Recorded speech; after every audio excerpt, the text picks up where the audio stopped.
Hello and welcome to the blowing guide. Now if we imagine a clock face upside down as illustrated by that diagram there, it will help us know where to blow when trying to achieve each note.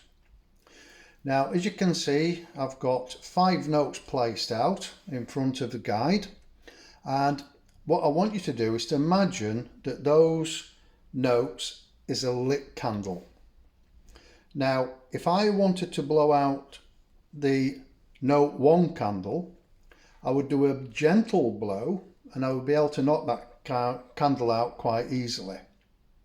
However, as I go further back, the candle note 2, 3, 4 and 5, what I would need to do is increase the power of the wind to enable it to extinguish the flame. So I would do that by 1, blowing a little bit harder, and 2, by concentrating the flow of air to enable me to extinguish the flame. And this principle is used when trying to obtain bugle notes. So when trying to get note 1, we blow gently, a little bit harder for note 2, 3, 4 and 5. But it's not just achieved by blowing harder, it's achieved by reducing the aperture, which makes the airflow go faster, because we've always got to maintain airflow, otherwise the note stops. So the way that we're going to reduce the aperture to make the air go faster is by moving the tongue inside the mouth.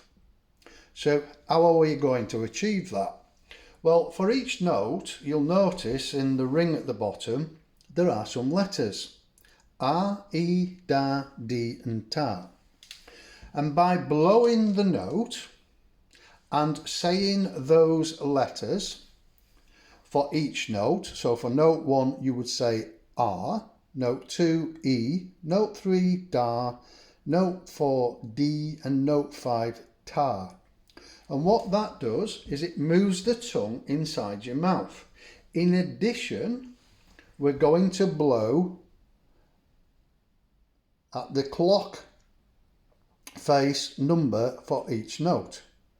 And what we're going to do there is blow a little bit harder, concentrate the airflow by reducing the aperture.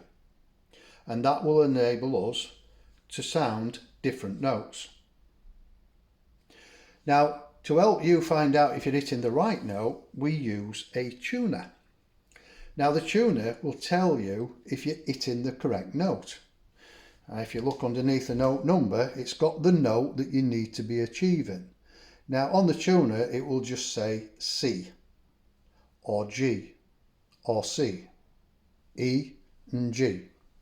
So you can see we've got 2 C's and 2 G's, but they are spread about, so it'll be very obvious which one you're hitting as you get more practice.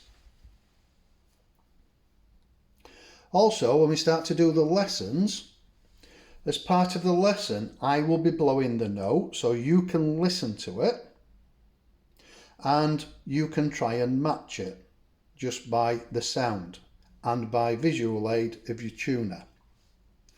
So just to recap, this is an upside down clock face blowing guide. It is a guide only, everyone is slightly different, but it gives you somewhere to start from. That's the main thing. What you may need to do is blow a little bit lower or higher in the mouth, or you may need to blow a little bit weaker or a little bit stronger to achieve these notes. How we use the tuner, I'll go into more detail as we get into the lessons. Okay, I know it sounds complicated, but this is a way, or the best way I can try and explain to you how we're going to try and achieve the different notes and a method of trying to complete it. So I'll leave you to ponder with that one. Catch you later.